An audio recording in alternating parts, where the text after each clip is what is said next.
जय गुरु जी। शिव महापुराण विधेश्वर संहिता 9वां अध्याय लिंग पूजन का महत्व।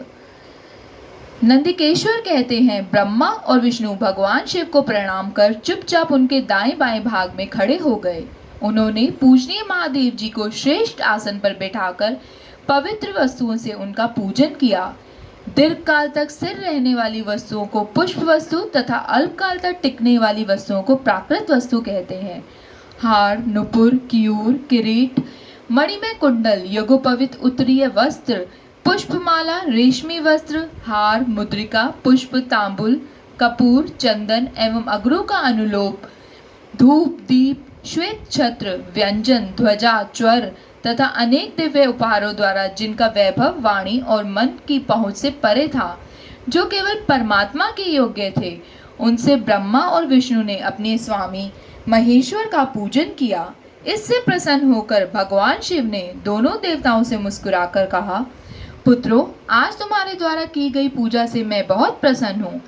इसी कारण यह दिन परम पवित्र और महान होगा। यह तिथि शिवरात्रि के नाम से प्रसिद्ध होगी और मुझे परम प्रिय होगी।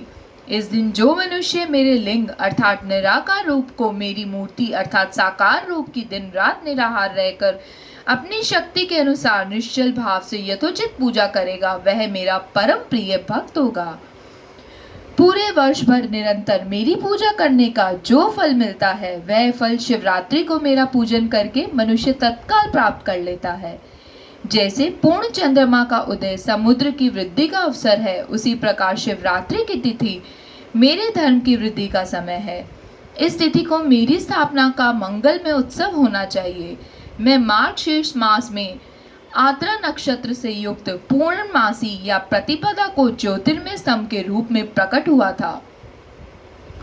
इस दिन जो भी मनुष्य पार्वती सहित मेरा दर्शन करता है अथवा मेरी मूर्ति या लिंग की झांकी निकालता है, वह मेरे लिए कार्तिकेय से भी अधिक प्रिय है। इस शुभ दिन मेरे दर्शन मात्र से पूरा फल प्राप्त होता है। यदि दर्शन के साथ मेरा पूजन भी किया जाए तो इतना अधिक फल प्राप्त होगा कि वाणी द्वारा उसका वर्णन नहीं किया जा सकता। लिंग रूप में प्रकट होकर मैं बहुत बड़ा हो गया, अतः लिंग के कारण यह भूतल लिंग स्थान के नाम से प्रसिद्ध होगा। जगत के लोग इसका दर्शन और पूजन कर सकें, इसके लिए यह अनादि और अनंत ज्योति स्तंभ अथवा ज्योतिर्मय लिंग अत्यंत छोटा हो जाएगा। यह लिंग सब प्रकार के भोग सुलभ कराने वाला तथा भोग और मोक्ष का एकमात्र साधन है।